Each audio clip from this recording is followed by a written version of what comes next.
We welcome all of you this morning to have taken your time to be with Gajapati Maharaj and Maharani Lilavati. It is my great honor to introduce Gajapati Maharaj Divyasingh Dev today. The Maharaja Puri does not need any introduction. However, I feel it necessary for those of you who are meeting him for the first time to get to know him as the first servitor of Lord Jagannath.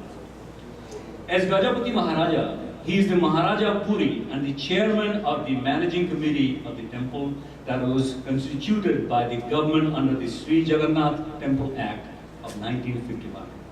Gajapati Divyasingh Dev assumed both these responsibilities in 1970 on the death of his father, Gajapati Maharaj Bir Kishore Dev. Gajapati Maharaj or his designee performs all the traditional duties in the temple which are in line with what was being done by the sovereign rulers of Orissa. Gajapati Maharaj performs certain services before Lord Jagannath at the time of all the festivals, and the most important one is during the annual car festival, Rath Yatra. His work is connected with the management and administration of the Sri Jagannath Temple.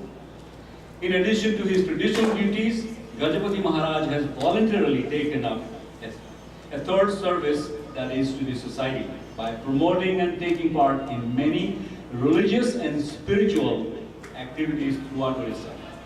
He provides spiritual programs in villages and big cities, like the founding of new temples or offering a spiritual discourse.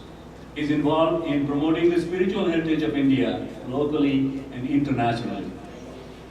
The Maharaja's early life was like anybody else's in Puri. He studied in a Spanish convent school for a few years. And let me remind you, I was also in the same school a few years later. Maharaja then went to Rajkumar College in Raipur, which is a prince's school in the east, like the Mayo is in the north. After that, St. Stephen's College in Delhi, passing with history honors, then completed law at Delhi University, then studied at the Northwestern University School of Law, and practiced law in Delhi in the High Court and Supreme Court for some years. He then came back to Puri and took up his responsibilities to the state and the temple. He got married to Maharani Lilavati in 1978. Gajapati, I hope I'm correct, I took this out from Google. So. And they have 4 beautiful daughters. 2 of his daughters are married, and Gajapati Maharaj and Maharani Lilavati are proud grandparents of 3 grandchildren. Maharaja Puri is also a sovereign ruler of Orissa because Puri is one of the 4 dhams in India. In the 13th century, Utkal or Kalinga, which is what Orissa was called at that time, from the Ganges to the Godavari, the entire east coast was under Gajapati Maharaja's dynasty's control till the mid-16th century. Orissa was subsequently invaded by the Afghans, the Mughals, the Marathas, and finally in 1803 by the British. While all the other Maharajas joined hands with the British and collaborated with them and got recognition, the then Maharaja of Orissa fought against the British and lost. Therefore, the Maharaja's forefathers were not ruling princes and did not get any privy purse. At one time, Gajapati Maharaja actually ate chicken, fish, meat, and therefore there was no restrictions at that time, except on those days when he rendered services before Lord Jagannath and on festive and holy occasions. But then he met certain spiritual personalities who changed his life. The material desires dropped off.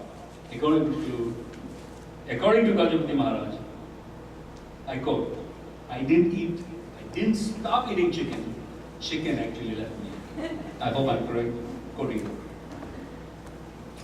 We are indeed fortunate that the Gajapati Maharaj agreed to come to Tampa during his recent visit to Dallas, and we're indeed grateful to both of you, Maharani Lilavati and Gajapati Maharaj, to be with us today and participate in this wonderful occasion of our future installation of Lord Jagannath in Tampa Bay. Today he is going to speak on the glory of Lord Jagannath. Thank you. Jai Jagannath. At this time I request Gajapati Maharaj to come to the